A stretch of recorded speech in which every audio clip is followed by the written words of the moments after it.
আমি এতটাই স্পেশাল যে মানুষ তাদের সময় বের করে আমার নামে নিন্দা করে। আসসালামু আলাইকুম, সবাই কেমন আছেন? আলহামদুলিল্লাহ ভালো আছি। রেডি টেডি হয়ে নিচে নেমে দাঁড়িয়ে আছি অনেক সময় ধরে। মাই ডিয়ার হাব্বির আসতে অনেক লেট হচ্ছে। অপেক্ষা যে কতটা কষ্ট এটা যে অপেক্ষা করে সে জানে। অনেক সময় ধরে মা মেয়ে দাঁড়িয়ে আছি। মাই ডিয়ার হাব্বি জ্যামের মধ্যে আটকে গেছে, সেজন্য দেরি। অবশেষে অপেক্ষার প্রহর শেষ হলো। তারপর ভাইকে উঠে চলে আসলাম একটা দোকানে, মানে এখানে আসছি সুরভির জন্য কিছু টি শার্ট কিনবো আর ওর বাবার জন্য কিছু টি শার্ট কিনবো। তো এখানে দেখলাম ভালো লাগে না,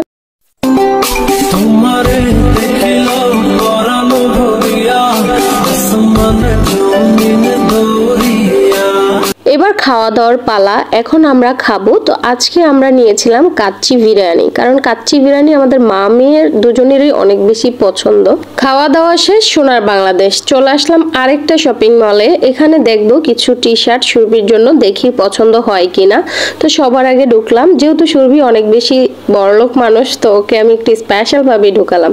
তারপরে দেখতেছিলাম কিছু টি শার্ট, তো ভাইয়া বার করে আমাদেরকে দেখাচ্ছে। এই শোরুমটার ভিতরে এত বেশি ডিজাইনেবল টি শার্ট ছিল, অনেক টি শার্ট ছিল, অনেক কালেকশন আমাদেরকে দেখাচ্ছে একের পর এক নামায় নামায়। তো আমাদের সুরভির একটু সাদা বেশি পছন্দ, আর এটাকে একটা গোডাউনের মতো দেখা যাইতেছে। মানে এগুলা সব ছেলেদের কালেকশন আর বাচ্চাদের কালেকশন, মানে আমাদের মতো বয়সী মেয়েদের তেমন একটা কালেকশন এখানে নাই বললেই চলে।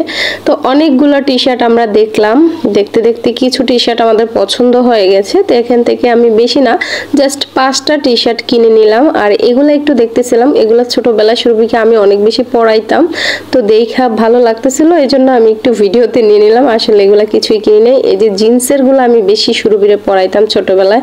তো এই ছিল আমাদের ভিডিও, কেমন লাগলো অবশ্যই কমেন্ট করে জানিয়ে দিবা। সবাই ভালো থাকবে, আল্লাহ হাফেজ।